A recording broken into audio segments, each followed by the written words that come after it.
이번이 43기인데요. 이번에 모인 분들이 참 인상이 좋고요. 일본말로 표현하면 담화가 골라요. 아주 친밀감을 느낍니다.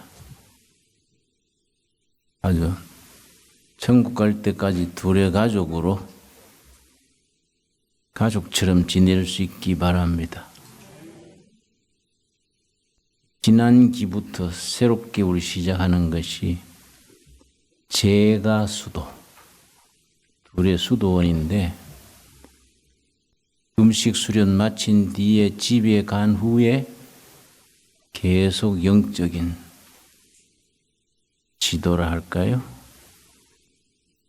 그걸 우리가 계속 관계를 가지면서 영적으로 성령 공동체를 이루어 갔으면 좋겠다. 그걸 이제 시작을 했습니다. 가족처럼 그렇게 영적인 가족으로 지낼 수 있기를 바랍니다. 여호수아서 14장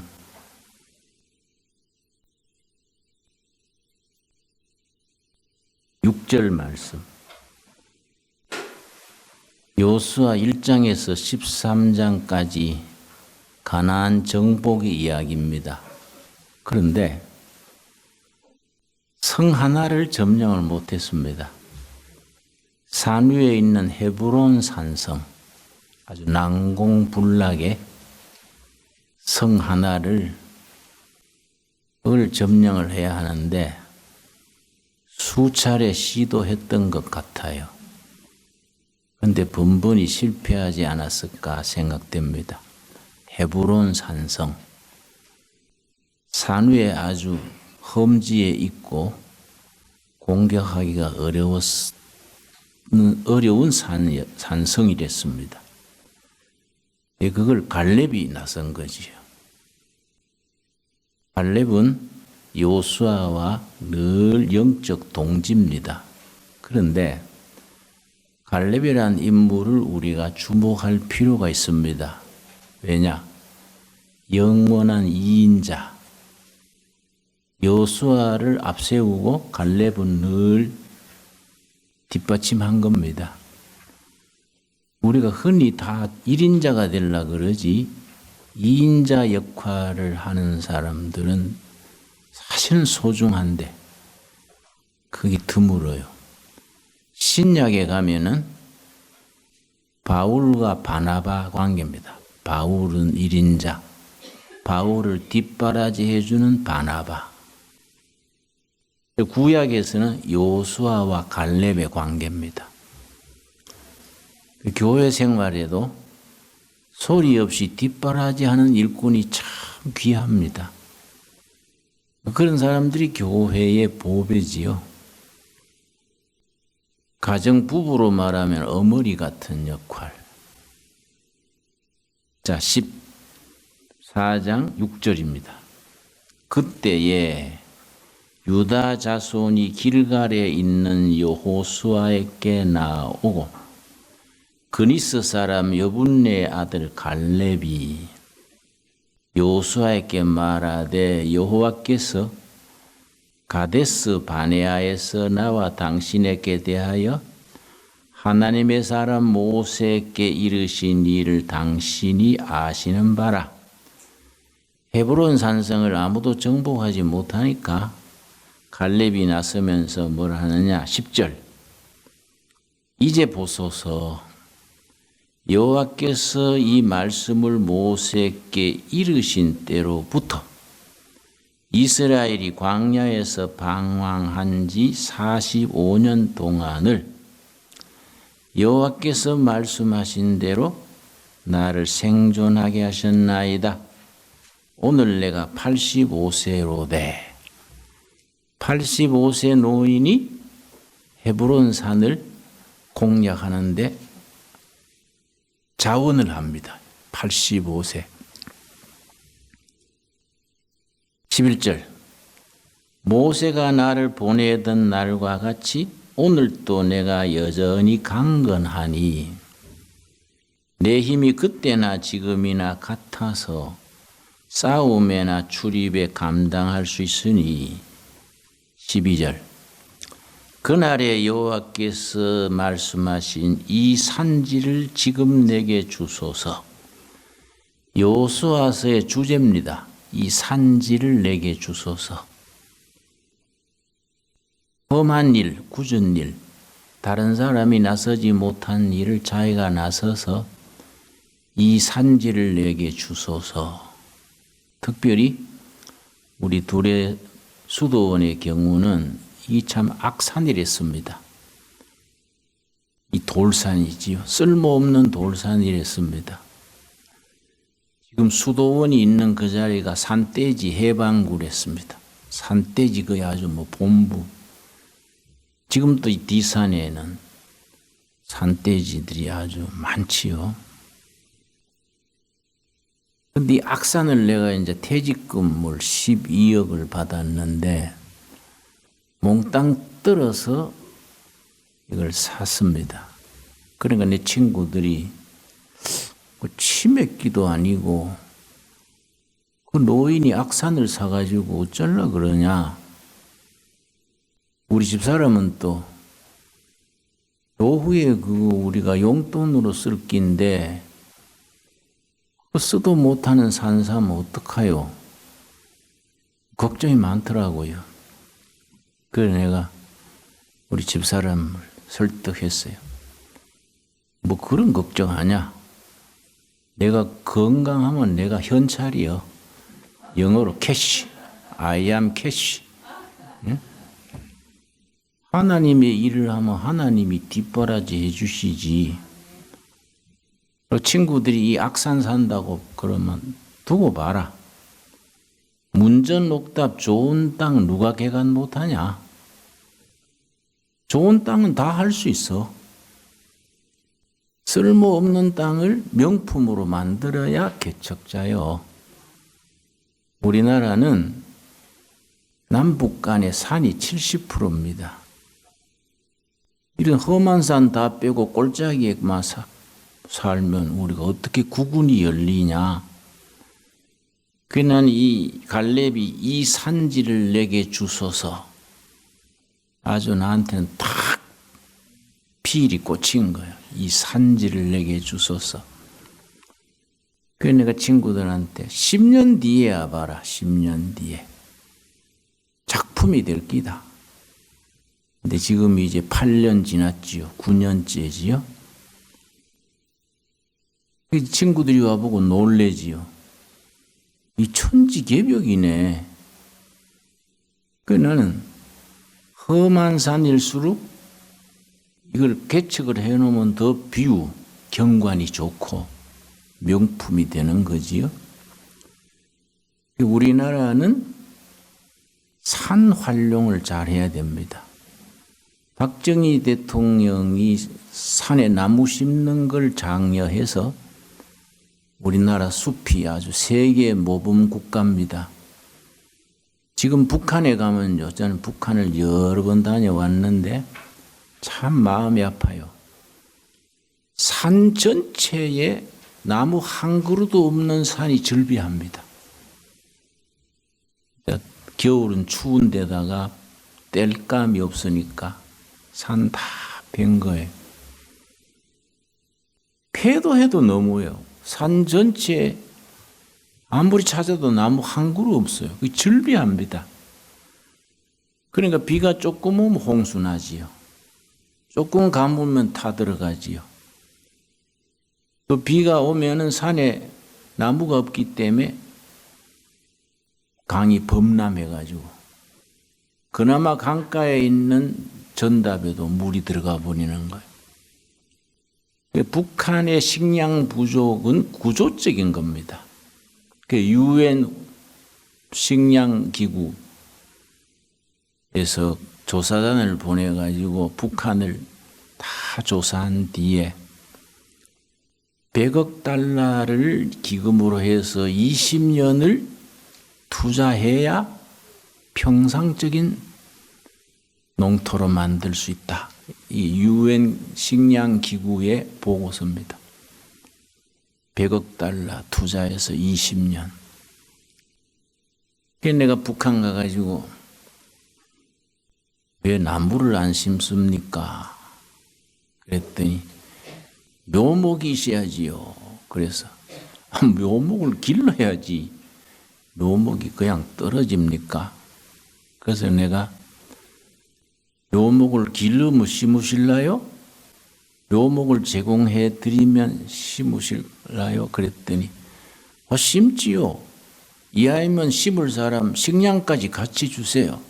그래서 두만강에서 떨어진 연변에 130만 평 농장을 살 때에 북한에 나무 심는 묘목장 하려고 큰 땅을 샀지요.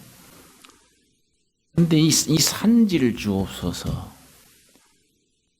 특별히 우리는 교회는 이 산지 개발에 수도원도 되고 청소년 수련장도 되고 국민 휴양지도 되고 참 중요하지요. 갈렙이 85세에 이 산지를 내게 주소서. 그러니까 이제 여호수아가 고맙지요. 그 난공불락의 그 성을 신앙의 동지 갈렙이 나서니까. 그래서 이제 의기투합해서 갈렙이 맡았는데 갈렙과 그의 부족 유다 지파가 헤브론 산성을 공략에 성공했습니다. 그래서 지금까지 헤브론 산성은 유다 지파 후손들이 지금도 차지하고 있습니다. 아름다운 이야기지요. 그래서 나는 통일만 되면 개마고원은 침발라놨다. 북한의 개마고원은 두레마을 세운다. 개마고원이 엄청 넓습니다. 거기에 아주 멋있는 마을을 만들겠다. 아주 작정하고 있습니다. 나는 이렇게 기도하면 가만히 묵상하는 중에 내가 지금 서울시였으니까 80인데요. 천국 가기 전에 개마고원에 두레마을 간판 붙이게 된다는 확신이 와요. 내적 확신입니다. 내적 확신. 그래 그걸 조사도 하고 그 추운 지역에 어떻게 하면 좋을까? 짬짬이 그걸 계획을 세워요. 나이 들수록 꿈이 있어야 됩니다. 나이 들어서 꿈이 있어야 노후가 윤기가 나는 거예요. 그러니까 요엘서 2장 28절에 말세 내가 내 영을 너희에게 부어주리니 너희 자녀들이 장래일을 말할 것이요 예언이지요. 젊은이들이 환상을 보고 환상은 영어로 비전입니다. 늙은이가 꿈을 꾸리라. 요엘서 2장 28절입니다. 성령을 부어주시면 우리 자녀들이 장래일을 말할 것이요 젊은이들이 환상 비전을 보고 늙은이가 꿈을 꾸리라. 우리가 성령 받아가 신앙생활을 하면서 나이 들어서 꿈이 있어야 돼. 꿈을 가지고 살아가면 하루하루가 보람이 있어요. 성취감이 있고. 그리고 많은 사람에게 본보기가 되고.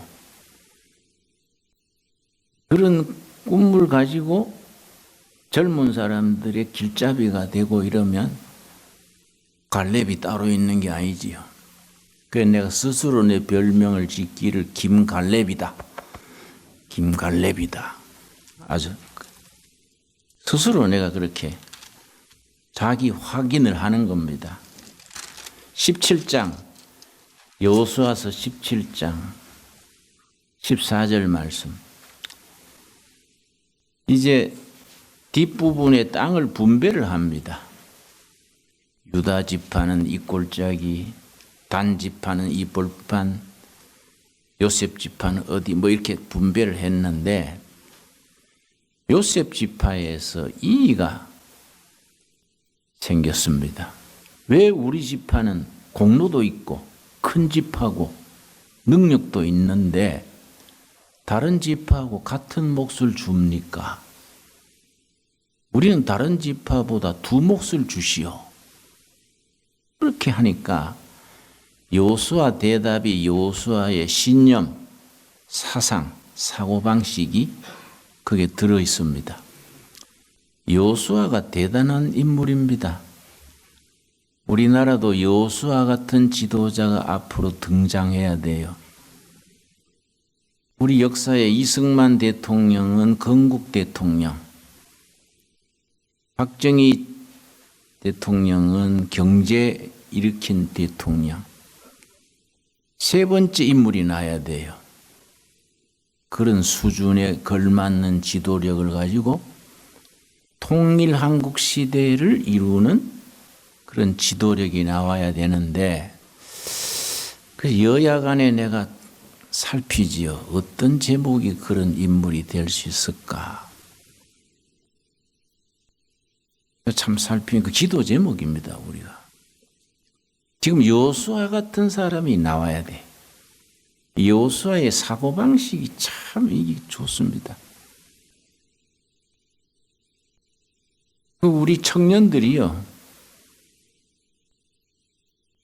공무원, 구급 공무원 시험을 작년에 2,300명 뽑는데 27만 5천 명이 시험 쳤어요. 구급 공무원.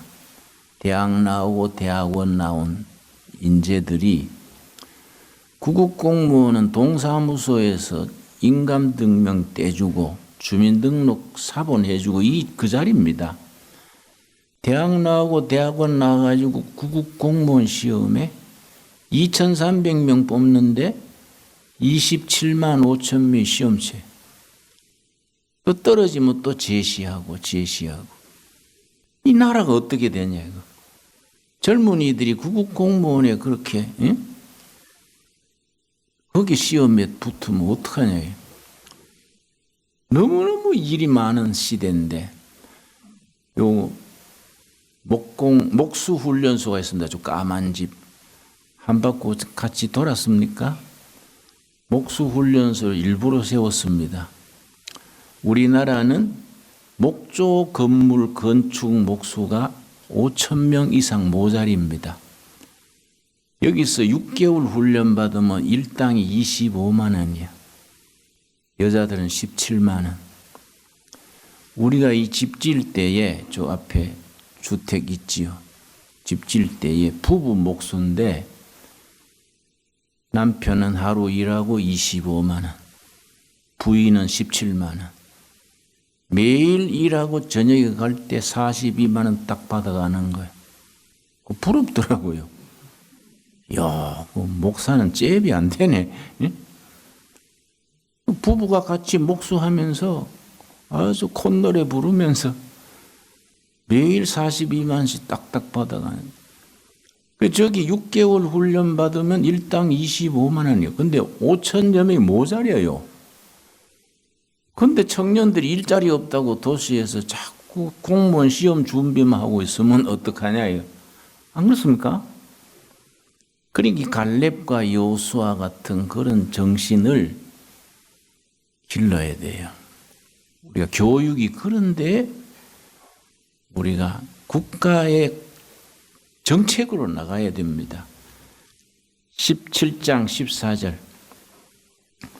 요셉 자손이 여호수아에게 말하여 이르되 여호와께서 지금까지 내게 복을 주심으로 내가 큰 민족이 되었거늘 당신이 나의 기업을 위하여 한 제비 한 분깃으로만 내게 주시면 어찌함이니까.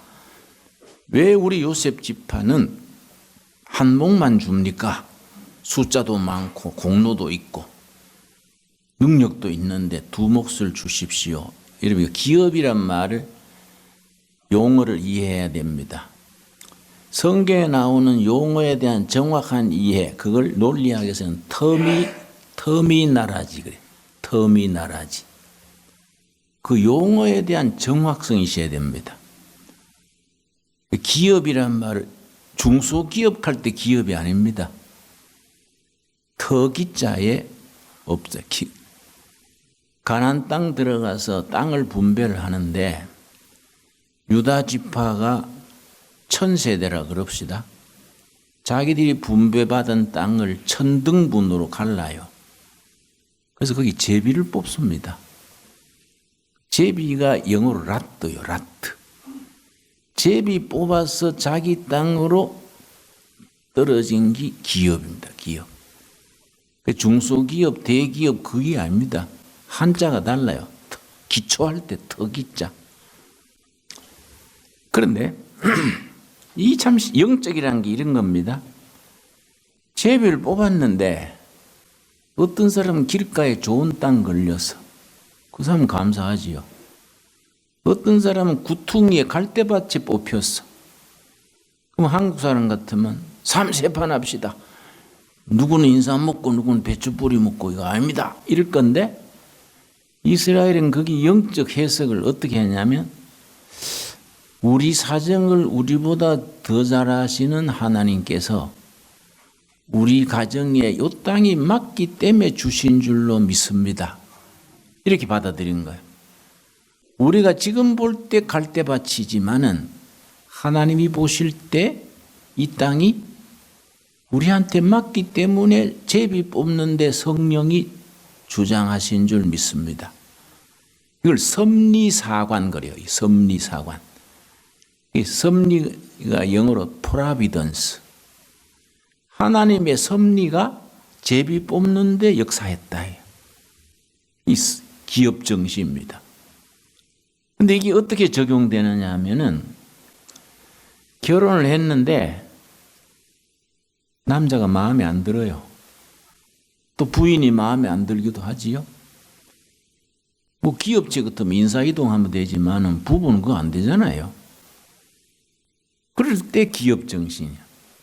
이 남자가 지금 내가 볼 때는 아닌 것 같은데 하나님이 보시고 나한테 맡길래 만나게 하셨겠지. 그러니까 잘 같이 이해하고 살아야지. 그렇게 사는 동안에 정이 들고 몇 년 지난 뒤에 이 남자가 이래서 내 짝이 되게 하셨구나. 이 기업 정신입니다. 기업. 이해갑니까? 대학을 나와서 직장에 들어갔는데 그 직장이 마음에 안 들어요. 요즘 신세들이 너무 직장을 사표 잘 냅니다. 사표 내고 두서너 번 사표 내고 나면은 평생 실업자처럼 돼요.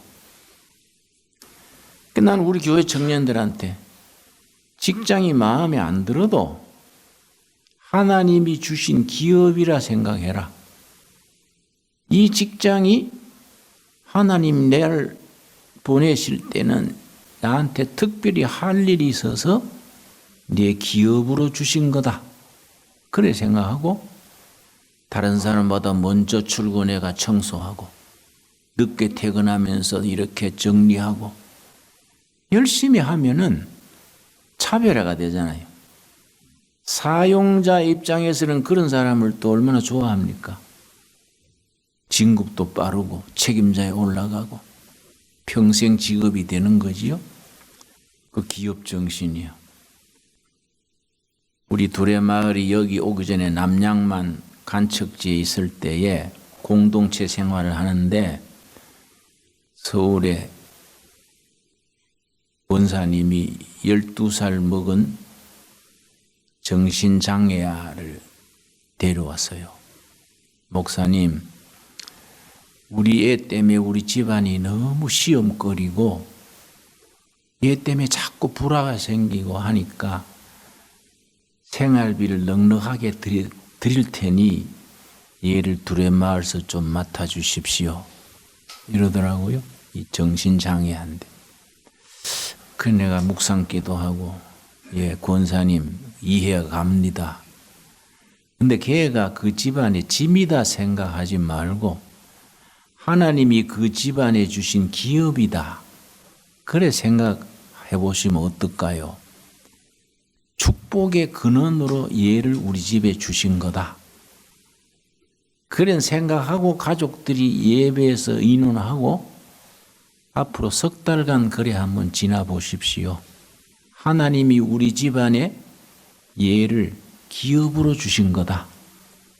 온 가족이 예를 위해서 기도하고 돌봐주고 우리 집안에 복을 주시려는 기업이다. 그 생각하고 석 달 지나 보신 뒤에 그래도 안 되면 데리고 오십시오. 맡아드리겠습니다. 그래 보냈어요. 목사님 한 번도 그래 생각해 본 적은 없네요. 그렇게 한번 해보지요. 그래 하다가 안 돼서 오면 꼭 받아 주십시오. 예, 그 약속합시다. 그러 갔는데 한 달쯤 지나가지고 전화가 왔어요. 목사님 감사합니다. 우리 식구들이 모여가지고 김진홍 목사님이 우리 집안에 얘가 기업이래. 얘를 통해서 우리 집안에 복을 주신대. 그래 생각하고 우리 한번 얘한테 투자를 해보자. 그래서 당번을 정해가지고 뒷바라지하고 그걸 통해서 가족이 단합이 된 거예요. 가정에 다른 문제가 다 해결된 거예요. 그에 통해서. 그래서 석 달이 아니라 한 달쯤 지난 뒤에 감사하다고 전화가 왔어요. 이게 기업 정신입니다. 기업. 굉장히 중요한 단어입니다. 제비 뽑아서 자기 집에 떨어진 몫이 기업이에요. 그 제비를 영어로 라트 그죠. 그래서 그게 이스라엘의 전통입니다. 그래서 사도행전 첫 부분에 가룟 유다 대신에 한 명 뽑았지요? 그때 뭘로 뽑았습니까? 제비 뽑기 했지요. 제비 뽑기. 그 두 사람 후보를 놓고 제비 뽑았는데 제비 뽑아서 당선된 쪽이 하나님이 정한 사람이다. 그런 것을 큰 역사관으로 보면 무슨 사관이라고요? 섭리. 하나님의 섭리가 우리 가정, 우리 기업, 우리나라를 이끌어 주신다. 섭리사관이요. 이게 참 중요합니다. 그래서 요셉 지파가 우리 기업이 왜 한 몫입니까? 두 몫을 주셔야지요. 그랬더니 여호수아가 뭐라고 대답합니까?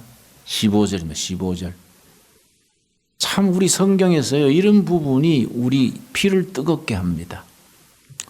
여호수아가 그들에게 이르되 너가 큰 민족이 되므로 에브라임 산지가 너게 너무 좁을진데 브리스 족속과 르바임 족속의 땅 살림에 올라가서 스스로 개척하라.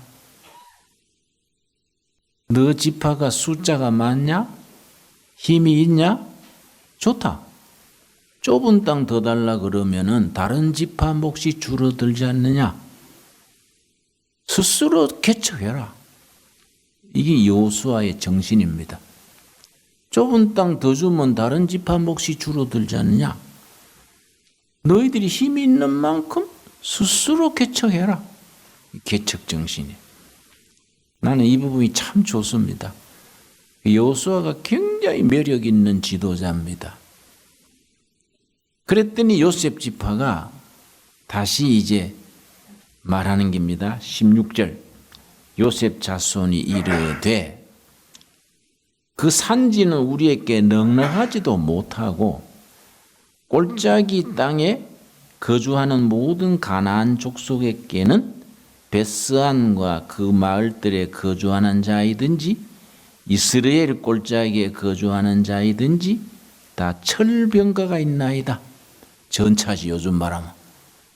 자기들은 애굽에서 해방될 때에 청동기 칼이나 삽이나 다 청동기 제품입니다. 그런데 가나안 땅은 옛날부터 철광석이 있었습니다. 철광석. 그래서 철기 문화가 먼저 발전했습니다. 지금 또 광산이 지금도 운영되고 있어요. 그래서 쇠를 개발해 가지고 철기 무기로 전차를 만든 겁니다. 말 4필이 끌고 이렇게 기수가 타고 달리면서 창 던지는 거예요. 이 전차에 철병거가 있나이다. 자기들은 뭐 구리로 된 뭐 창, 칼 가지고 싸우는데 원주민들은 철병거를 타고 진격하니까 감당 못한다 이게. 그랬더니 여호수아가 뭐라 그랬습니까? 18절 말씀. 그 산지도 너 것이 되리니 비록 살림이라도 너가 개척하라. 살림이 가로막으면 꺾어 눕혀라. 그 끝까지 너 것이 되리라. 가나안 족속이 비록 철병거를 가졌고 강할지라도 너가 능히 그를 쫓아내리라. 나무가 가로막으면 꺾어 눕히고 바위가 가로막으면 깨뜨리고 저기 철병거가 있으면 정면 돌파해라. 여호수아의 개척 정신이지요. 이게 우리 시대에 참 필요한 거 아닙니까? 그러니까 개척자의 사명이 우리한테 있습니다. 그러니까 성경은 다 개척자들의 얘기죠. 아브라함, 모세, 느헤미야 다 개척자들의 얘기지요. 스스로 개척하라. 살림이면 꺾어 눕히고 바위는 깨뜨리고 철병거가 있으면 정면 돌파해라. 근데 여호수아 전략이 왜 탁월한가 하니 저기 이제 평지에 사는 원주민들이 철병거가 있어서 이 무기가 벌써 안 되거든요. 어떻게 기다렸냐면은 여호수아가 비가 오도록 기다렸습니다. 비가 오면은 땅이 뻘이 되잖아요. 그러면 말이 끄는 철병거가 진들밭이라 가지고 전진 못하는 거예요. 진흙에 바퀴가 치갈려 가지고 그걸 기다리는 거예요. 비가 올 때 진격한 거예요. 그러니까 철병거가 재구실 못하고 마비가 되지요. 그래서 그걸 점령했습니다. 이런 게 다 전략이지요. 그렇지요? 나쁜 조건을 기다리면서 이용을 하는 겁니다. 그 여호수아가 그런 점에서 우리에게 굉장히 참 가르쳐주는 교훈이 큽니다. 특별히 기업가 정신의 요체가 3가지인데요. 기업가 정신. 한 사회가 발전하려면은 기업이 발전해야 되고, 기업이 발전하려면은 기업가의 기업가 정신이 중요합니다. 기업가 정신으로 기업을 일으켜서 고용을 증대하고 국가에 세금 내고 교회에 헌금하고 연구 개발하고 기업가 정신이 중요하지요. 근데 기업가 정신이 경영하기 위해서는 3가지입니다. 기업가 정신의 요점 3가지. 첫째가 개척 정신, 둘째가 창조 정신, 셋째가 공동체 정신. 이 3가지가 기업가 정신의 3요소입니다. 첫째가 뭐라고요? 개척 정신. 둘째, 창조 정신. 셋째가 공동체 정신. 나는 성경 읽으면서 감동하는 거는 이게 다 성경적이요. 개척 정신, 창조 정신, 공동체 정신이 성령 받고 말씀에 영감 받으면 이 솟아나는 거예요. 신앙이 그런 식으로 미래지향적으로 적극적으로 나가야지 그런 기업가 정신의 요체 이걸 우리가 삶으로 신앙으로 실천해야 되지요. 참 그런 점에서 여호수아는 위대한 지도자지요. 우리 청년들한테 개척 정신을 기르고 성령 받으면 창조적인 발상을 하는 거예요. 왜냐? 하나님은 창조하시는 하나님이고 성령은 창조의 영이니까 성령 받고 말씀의 영감을 받으면 창조 정신이 솟아오르는 거지요. 우리나라는 자원이 없지 않습니까? 사람밖에 자원이 없어요. 그 사람이 개척 정신, 창조 정신, 더불어 사는 공동체 정신으로 무장하면 이 나라가 발전이 되는 거예요. 그래서 개신교가 들어가는 곳에는 두 가지가 따라갑니다. 첫째는 민주주의가 발전하는 거예요. 교회 운영이 민주주의의 기초니까요. 둘째는 산업이 발전하는 거죠. 그런 개척 정신, 창조 정신으로.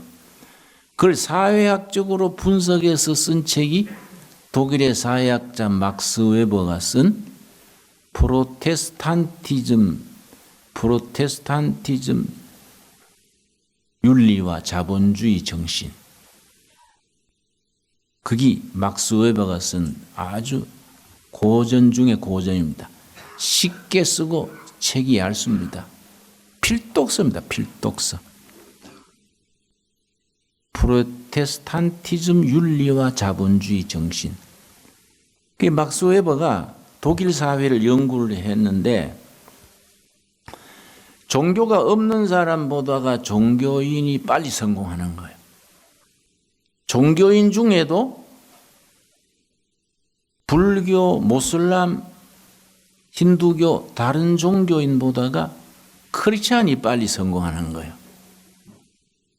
그런데 크리스찬 중에도 캐톨릭보다가 프로테스탄트 교인들이 빨리 부자가 되고 사회 진출이 빠른 거예요.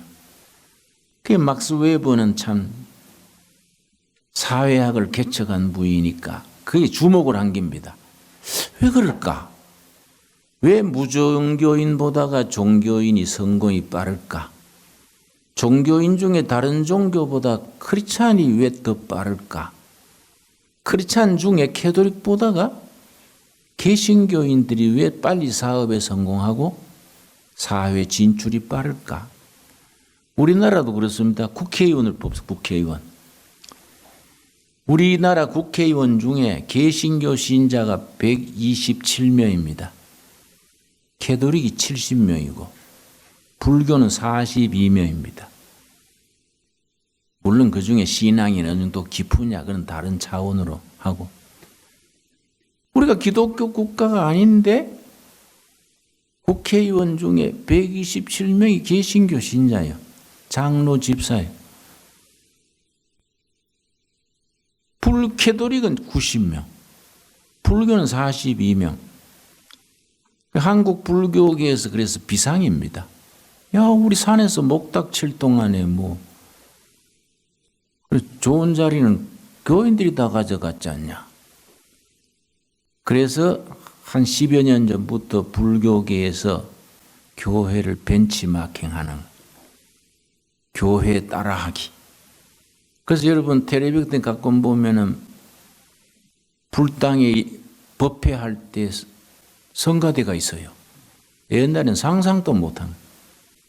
그래서 내가 아는 분이 작곡가인데요. 불교재단에서 초청을 해서 참불가 저어달라고 한 곡 저어주는데 뭐 몇백만 원 그렇게 이제 초청을 받았습니다. 그래서 물었대요. 어떻게 지을까요? 그러니까 찬송가처럼 저어주세요. 상당한 고액을 받고. 그래서 그 사람은 안수 집사인데 안수 집사가 참불가를 저어준 거예요. 그래서 법당에서 그 참불가 합니다. 법회할 때. 부처 사랑하시면 거룩하신 말일세. 우리들은 약하나 부처 권세 많도다. 할렐루야가 아니고 불렐루야지. 불렐루야. 그래서 우스운 얘기예요. 옛날에 법당에 피아노 없었잖아요. 법당에 피아노 치고 참불가 특송하고. 그래 내가 아는 친구가 주지 스님인데요. 몇십 년 만에 만나가지고 김 목사 요즘 우리가 교회 따라가려고 많이 교회를 벤치마킹 하는데 도저히 안 되는 게 두 가지가 있어. 그래요. 그 뭐가 안 돼요? 그랬더니 그 유엔주일 학교 어떻게 하냐? 교사들 다 월급 주냐? 자기들은 그 유엔주일 학교처럼 하려 해도 교사 할 사람이 없대. 두 번째 뭐가 안 되냐? 그랬더니 남전도회, 여전도회 그거 어떻게 하냐? 어떻게 그리 잘 떼냐 이거. 수지 스님이 그걸 배우려면 우리 교회 부목사로 와서 좀 훈련 받아야지. 그러고 웃었는데 그 교회가 가지는 그 아주 강력한 무기요 그거이 평신도들의 활동. 다 유엔주일 교사 봉사를 하잖아요. 남전도회, 여전도회 자치 조직으로 잘 굴러가지 않습니까? 이런 게 다 참 이게 사회적으로 바꾸면은 이 기업가 정신이 되는 거예요. 그래서 막스 웨버의 그 책에 크리스찬으로서 기업가 정신을 보급한 성공 사례를 누굴 들었냐면은 그 책에 있어요. 프로테스탄티즘 윤리와 자본주의 정신 그 책에서 미국의 벤자민 프랭클린을 성공 사례로 들었습니다. 벤자민 프랭클린의 아버지 어머니가 영국의 퓨리탄 청교도랬어요.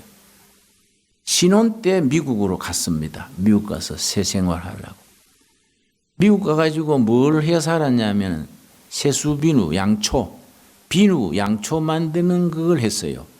그때는 인구가 많지 않으니까 가난할 거 아닙니까? 비누, 양초해서 뭐 매출이 그때는 별로 없지요. 가난해가지고 벤자민 프랭클린을 학교는 1년밖에 못 보냈습니다. 근데 벤자민 프랭클린이 참 미국 건국 초기에 대통령직 외에는 고루고루 다 겪는 성공 사례거든요. 그래서 벤자민 프랭클린이 자서전에 뭐라고 썼냐면은 우리 부모가 가난해서 청교도 신도로서 가난해서 학교를 1년밖에 못 다녔다. 그러나 우리 아버지 어머니가 잠언 22장 29절을 체득시켰다. 한번 찾아봅시다. 잠언 22장 29절. 그래서 자기가 성공했다는 거예요. 자기 아버지 어머니가 청교도 정신을 자녀 교육에 실천했다는 거지요.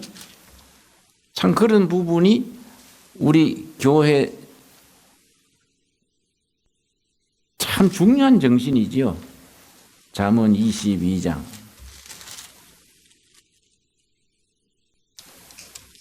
29절 그 책에 나오는 구절이 나와요. 22장 아버지 어머니가 이걸 어려서부터 체득시켰다. 몸으로 배우게 했다. 학교는 1년밖에 못 다녔는데 그래서 날 밝으면 일 나가고 비 오면은 책 읽고 기도하고 이 몸으로 익히게 했다. 그래서 내가 성공했다. 그 썼어요. 29절 너가 자기의 일에 능숙한 사람을 보았느냐? 이러한 사람은 왕 앞에 설 것이요 천한 자 앞에 서지 아니하리라. 너가 자기의 일에 영어 성경에는 in his business 자기 비즈니스에 능숙한 사람을 보았느냐? 이러한 사람은 왕 앞에 선다. 성공한다 이 말이에요. 그래서 벤자민 프랭클린은 미국 국가에서 고위직을 하면서 프랑스 대사, 영국 대사 골고루 거치면서 5명의 왕 앞에 섰었어요. 프랭클린이. 그래서 나는 5명의 왕 앞에 설 수 있었다. 천한 자 앞에 서지 아니하리라. 빈민촌에 살지 않는데. 그런데 요점은 자기 비즈니스에 능숙한 사람. 능숙한 사람이 요점입니다. 이 능숙한 사람이라는 말이 히브리어 원문은 4가지를 합친 단어예요. 이게 퓨리탄, 개신교 신도들의 윤리요. 그래서 막스 웨버가 말하는 프로테스탄티즘 윤리가 여기에 담긴 네 가지요. 첫째가 근면, 둘째가 정직, 셋째가 성실. 첫째가 뭐라고요? 근면, 부지런한 것. 둘째, 정직. 셋째, 성실. 넷째가 청지기 정신. 자기가 맡은 일이 하나님이 주신 직책이다. 천직. 이걸 청지기 정신. 그래서 마르틴 루터가 종교개혁하면서 만인 제사장, 청지기 정신을 보급했는데 마르틴 루터를 통해서 개신교 윤리를 체득한 사람들이 직업관이 바뀐 거예요. 직업관이 바뀌면서 산업혁명이 일어난 거지요. 유럽도 우리나라처럼 이 백정을 무시합니다. 돼지 잡고 소 잡고 이런 사람들. 성 안에 못 살고 성 밖에서 돼지, 소 잡고 그런 직업에 종사했는데 아주 천직으로 멸시받았습니다. 그런데 종교개혁 정신을 가지고 은혜 받고 나니까 하나님이 나를 백정 청지기로 세우셨구나. 감격한 거예요. 이게 무시당할 일이 아니고 하나님이 나한테 맡기셨구나. 이 청지기 잘 감당해야지. 자기 직업에 대한 프라이드가 생긴 겁니다. 그래서 그것을 당당하게 자기 성으로 만들었어요. 미스터 배철러. 백정이라면 배철러. 그리고 서양에서도 대장간을 무시했습니다. 대장간에 꾀 만들고 산 만드는 것. 그러니까 마르틴 루터 칼빈을 통해서 직업관이 바뀐 거예요. 나는 대장간하는 제사장이다. 그래서 그걸 자기들 성을 만들었어요. 미스터 스미스. 스미스가 대장간제입니다. 우리나라도 대장간한 사람들 무시했지요? 유럽도 마찬가지요. 종교개혁이 직업관을 바꾸면서 칼빈의 그 정신을 이어받은 사람들이 영국으로 건너가서 퓨리탄이 됐지요. 그 퓨리탄에서 산업혁명이 일어난 거 아닙니까? 직업관의 변화예요. 나는 우리나라 청년들이 목수직업, 농업, 골고루 직업을 하지 왜 공무원만 잡고 교사만 하려고 머리 좋은 애들 이과다 가면 법과대학이네. 이러면 나라가 이 선진국으로 가는 길이 어렵지요. 그래서 네덜란드 같은 경우가 대표적인데요. 네덜란드는 대학 진학이 30%밖에 안 합니다. 그런데 참 교육제도를 초등학교 입학하면 6년간 담임이 계속 한 담임 맡아요. 6년간 초등학교 때 지도하고 나면 6학년 졸업할 때는 직업을 방향을 정해요. 부모, 담임선생, 본인 모여서 6년간 지도해보니까 얘는 예능의 소질이 있다. 얘는 연구의 소질이 있다. 앞으로 공부시켜서 대학을 보내자.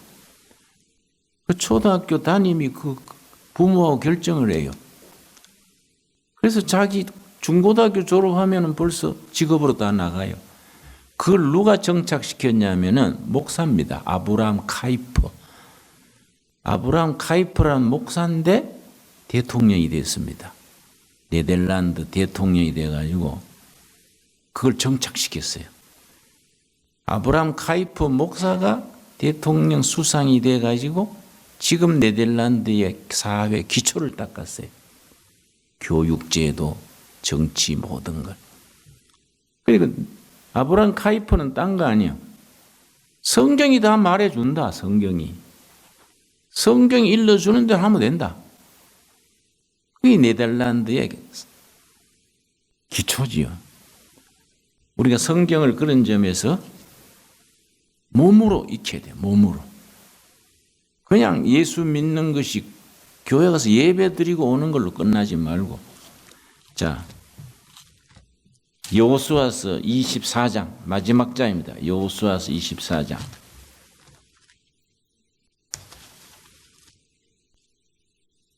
1절 말씀.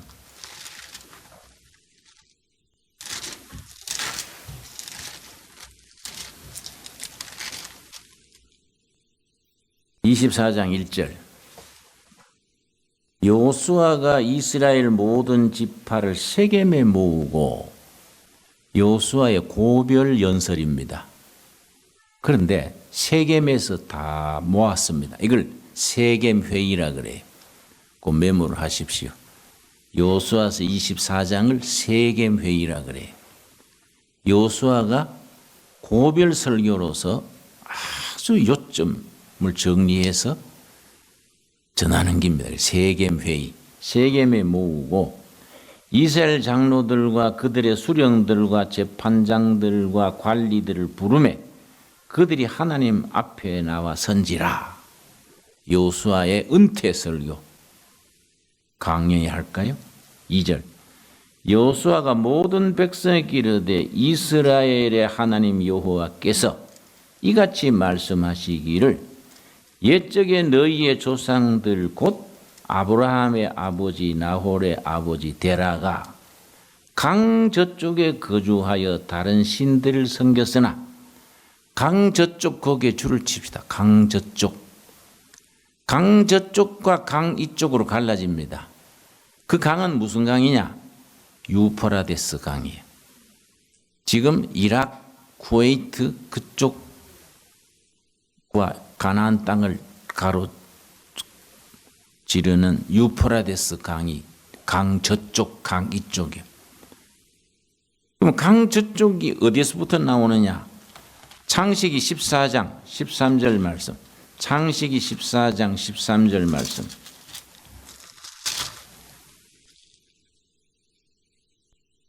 산에 갔다고 해서 좀 오래 하면 부담되겠지요? 조금만 더 해도 될까요? 예, 중간에 자르기가 좀 아까웠어요. 창세기 14장 13절. 아브라함의 조카 롯이 분가를 해서 갈라졌는데, 아브라함 조카가 간 쪽이 소돔 고모라 쪽이에요. 거기 물이 많고 풀이 많으니까 사람이 많이 모여서 도시가 이루어지니까 분쟁이 많고 전쟁이 터진 거지요. 그래서 롯이 잡혀간 겁니다.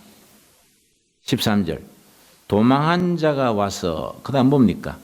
히브리 사람 아브라함에게 알리니, 자기 삼촌한테 머슴 한 명이 도망와가지고 삼촌한테 어르신네요, 우리 주인 롯이 포로가 돼서 끌려갔습니다. 그런데 히브리 사람 아브라함, 성경에 히브리란 말이 맨 처음 나옵니다. 히브리란 말에 몇 가지 의미가 있는데요. 강 건넌 사람. 그러니까 아브라함의 태코지요. 강 건넌 사람. 히브리란 말이. 그 강이 유프라데스 강이에요. 강 저쪽에 하란 땅, 이라크, 쿠웨이트 그쪽에서 하나님이 부르셔서 유프라데스 강 건너서 가나안 땅으로 온 거예요. 강 저쪽이요. 강 이쪽은 가나안 땅, 강 저쪽은 세상 땅, 하나님을 모르는 땅이지요. 지금 그 얘기입니다. 우리 조상들이 강 저쪽에 거할 때에 여호수아 24장 3절, 내가 너희의 조상 아브라함을 어디서? 강 저쪽에서. 무슨 강이라고요? 유프라데스 강. 강 저쪽에서 이끌어내어 가나안 온 땅에 두루 행하게 하고 그의 씨를 번성하게 하려고 그에게 이삭을 주었으며. 자, 14절 15절이 크라이막스입니다. 14절 15절. 그러므로 이제는 여호와를 경외하며 온전함과 진실함으로 그를 섬기라. 너희의 조상들이 강 저쪽과 애굽에서 섬기던 신들을 치워버리고 여호와만 섬기라. 15절이 요수아의 신앙 고백의 클라이막스입니다. 여기 요수아서의 결론입니다. 결론. 15절. 우리 한번 같이 읽겠습니다. 만일 여호와를 섬기는 것이 너희에게 좋지 않게 보이거든 너희 조상들이 강 저쪽에서 섬기던 신들이든지 또는 너희가 거주하는 땅에 있는 아모리 족속의 신들이든지 너희가 섬길 자를 오늘 택하라. 오직 나와 내 집은 여호와를 섬기겠노라. 택해라. 선택해라. 선택. 강 이쪽에 여호와를 섬길 것인가? 강 저쪽에 세상신 섬길 것인가? 그 신앙은 선택이다 그래요. 선택해라. 나와 내 집은 여호와를 선택한다. 그랬더니 백성들이 16절입니다. 백성이 대답하여 이르되 우리가 결단코 여호와를 버리고 다른 신들을 섬기기를 하지 아니하오리라. 백성들도 여호수아에 공감을 하는 겁니다. 그런데 그걸 백성들이 서원하는 걸 어디다가 새겼냐면 26절. 여호수아가 이 모든 말씀을 하나님의 율법책에 기록하고 큰 돌을 가져다가 큰 돌에 줄을 칩시다. 큰 돌을 가져다가 거기 여호와 성소 곁에는 상수리 나무 아래 세우고 상수리는 도토리 나무입니다. 그 나라에서는 상수리 나무가 신목입니다. 거룩한 나무. 상수리 나무 밑에서 계약도 하고 상수리 나무 밑에서 잔치도 하고 거룩한 나무죠. 상수리 나무 아래 세우고 모든 백성에게 이르되 보라 이 돌이 우리에게 증거가 되리니 이는 여호와께서 우리에게 하신 모든 말씀을 이 돌이 들었음이니라. 참 이상하지요? 큰 돌을 딱 세워놓고 돌이 증인이다. 우리 서원하는 걸 여호와만 섬기겠다는 서원을 돌이 들었다. 돌이 증인이다. 참 이상하지 않습니까? 베드로전서 2장에 그 돌에 대해서 복음적인 해석이 있습니다. 베드로전서 2장. 베드로 사도가 베드로 전후서를 쓰면서 그 돌에 대해서 뭐라고 썼냐면은 베드로전서 2장 신약 성경 378페이지 베드로가 그 돌 얘기를 하는 겁니다. 베드로전서 2장 4절 말씀 4절 사람에게는 버림바가 되었으나 하나님께는 택하심을 입은 보배로운 산돌이신 누굽니까? 예수. 그 돌이 예수님입니다. 구약의 여호수아가 세운 돌은 죽은 돌이고 예수님은 살아있는 돌이다. 리빙스톤이요. 리빙스톤. 산돌이신 예수. 그러니까 예수님이 증이다 이 말이에요. 신약적인 해석은 산돌이신 예수. 구약은 죽은 돌이지요. 신약은 산돌. 그런데 중요한 건 4절이죠. 5절. 너희도 뭡니까? 산돌같이. 예수 믿는 우리도 살아있는 돌이요. 아멘 하십니까? 예수님이 살아있는 돌이니까 예수 믿는 우리도 산돌이요. 너희도 산돌같이 신령한 집으로 세워지고 신령한 집이 교회지요. 교회. 예수 그리스도로 말미암아 하나님이 기쁘게 받으실 신령한 제사를 드릴 거룩한 제사장이 될지니라. 옛날에는 신부만 제사장이고 레위 지파만 제사장인데 예수를 믿고 나니 다 제사장이요. 산돌이신 예수님을 따라 우리는 작은 돌, 다 산돌이요. 그리고 제사장이요. 제사장인 대장간제의 제사장인 백정, 제사장인 교사, 다 제사장이다. 그래서 9절이 이제 베드로서의 핵심이지요. 이런 걸 베드로 전후서의 키워드 그래요. 그러나 너희는 택하신 족속이요, 왕 같은 제사장들이요, 거룩한 나라요, 그 소유가 된 백성이니 이는 너희를 어두운 데서 불러내어 그의 기이한 빛에 들어가게 하신 이의 아름다운 덕을 선포하게 하셨습니다. 택하신 족속이요, 왕 같은 제사장. 그래서 예수 믿는 우리는 존귀한 겁니다. 왕 같은 제사장. 아멘이 됩니까? 한 사람 한 사람이 왕. 그래, 진정한 인권은 성경에서 나온 겁니다. 인권. 그 기독교가 들어가는 곳에 인권이 이제 부각되는 거지요. 너희는 택하신 족속이요. 택하신 족속이 영어로는 chosen people이요. 그게 조선은 택했다 이 말이지. chosen people. 왕 같은 제사장, 거룩한 나라, 하나님의 소유된 백성이다. 어깨 힘주고 삽시다. 왕 같은 제사장이니까 서로 존중하고 높여야 돼. 긍지를 가지고 씩씩하게 살아야지요. 참 우리가 이 말씀 확실히 마음에 새기길 바랍니다. 산돌이신 예수님을 따라 우리도 산돌이다. 우리도 제사장이다. 하나님의 소유고 거룩한 백성이다. 왕 같은 제사장이다. 참 씹을수록 마음에 용기를 주지요. 기도하겠습니다. 하나님 감사합니다. 우리가 금식 하루하루 진행 중에 지켜주셔서 감사합니다. 보배로운 산돌이신 예수님을 따라 우리도 살아있는 돌입니다. 우리가 왕같은 제사장인 것을 감사합니다. 거룩한 백성인 것 감사합니다. 하나님을 찬양합니다. 한 사람 한 사람 서로 높이고 왕같은 제사장 대우를 하면서 아름다운 세상을 함께 살아가게 하옵소서. 예수님 이름 받들어 기도드렸사옵나이다. 아멘.